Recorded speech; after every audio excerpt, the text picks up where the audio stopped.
Αν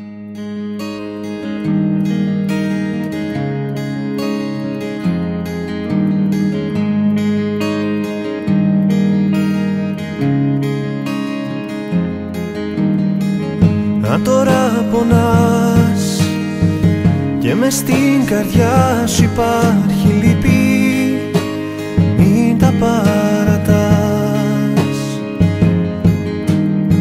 Αν όσα πίστευες μπροστά στα μάτια σου είδες να γκρεμίζουν, μην τα παρατάς. Δεν είσαι μόνος, υπάρχει ελπίδα, κοντά σου στέκει ο έντοξος Θεός.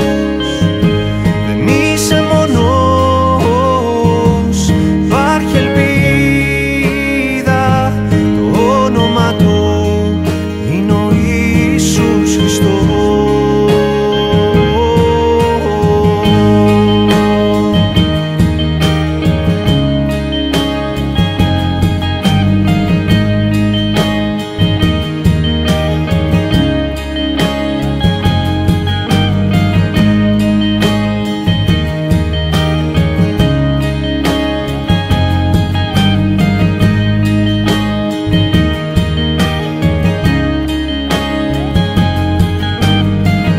Μέσα στην ζωή θα έρθουν θλίψεις, θα έρθουν δυσκολίες, θα έρθουν οι άνεμοι.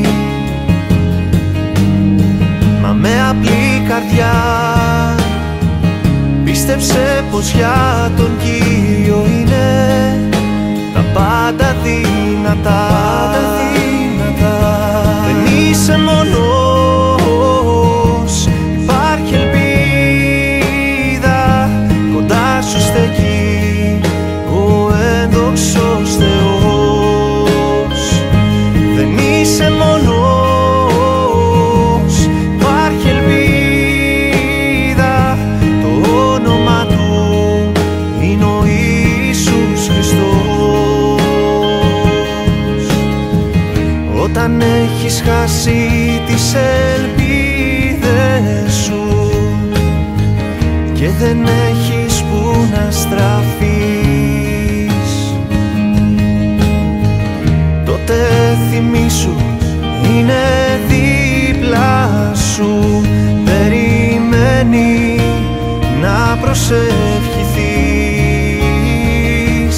Δεν είσαι μόνος, υπάρχει ελπίδα, κοντά σου στέκει ένας ένδοξος Θεός.